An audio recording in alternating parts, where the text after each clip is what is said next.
once again, he aged incredibly well. The differences are incredibly subtle, but things like the corner of his eyes actually did move. We knew that the lip would be fuller when he was younger, but we didn't anticipate that the corners of the eyes would move. We knew the jaws would be fuller as he was older, just because, once again, gravity is constantly struggling with all of us to pull our faces down to the ground.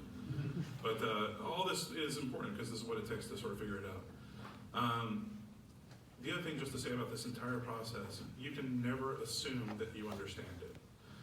We knew going into it, it's the fun thing about working on visual effects, especially things that haven't really been tried or at least tried successfully before, is that there's no formula. You don't go into it and say, well, last time we did this, it took 6 weeks here, 10 weeks here, 12 weeks here, and that's what it's gonna take this time.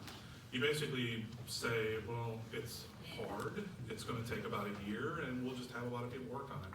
So you go into it with a knowledge that you're going to discover things as you go along that will affect the path that you take as you continue. Which means that you're not trying to solve the problems, you're looking for the next discovery so you can go down the next path. So one of the things that you have to do is, we would get Will working to a point, but then we'd see him in just one shot, he would just go off character again. It was real easy to lose the likeness. We thought that making him look alive and believable was gonna be the hard part.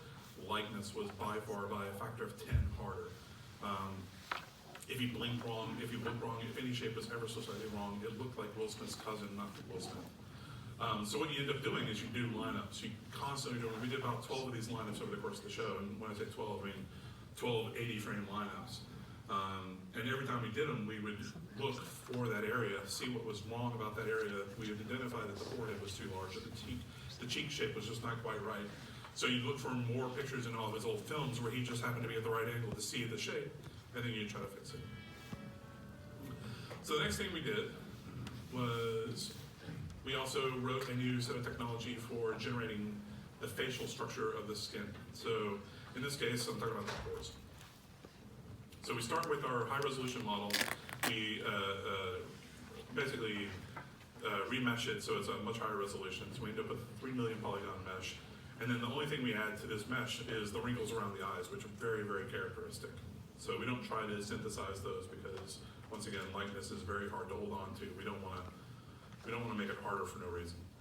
The next thing you do is you take a bunch of photographs of Will, you line up the faces to it, and you draw curves on the face along what you call the flow lines of the face. So you kind of look, and if you look at a person's face, their pores kind of flow in a certain way. It's almost like everything kind of just sort of rolls along the face.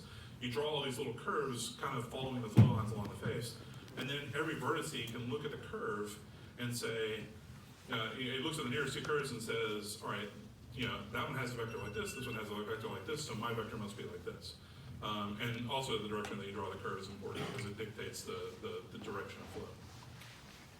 That's important, we'll come back to that. The next thing you do is you bomb a bunch of little pore sites onto the face. This is using a system called pelting, which is basically it equally distributes a large number of points onto a surface, trying to keep them roughly the same distance apart from each other. You can paint a map that says in this area we want them tighter, in this area we want them more spread out. And then what we do is we punch holes in the skin at each one of these pore sites. And we also have, there's tons of textures driving this system. Some of these pore sites we say actually go up. They're called, I don't know what the proper term is, I'm sure some scientist has it, but we call it inverted pores, or sticky outy pores. But like around in the eye bags, the pores sort of stick out instead of go in. Next up, and this is the really cool one, is you use those flow lines to grow furrow lines. So basically every pore looks to the nearest set of pores and it can reach one pore beyond, and it draws a line connecting those pores. The gradation of the line, you see some lines are darker and some lines are whiter. That gradation is biased towards the direction of flow. The lines also try to draw more connections in the direction of flow so you get a sense of the flow. And you can see there's one little part where the flow rotates around just so you can see the effect of flow. So flow becomes very important. Now we add on a bunch of analytic layers. We sort of bombed on skin texture. We also had mid-frequency stuff from the ICT stage, and then the stuff that came from the furrow lines and the pore growth. We cook all that together, and then we put color to it, and it looks like skin.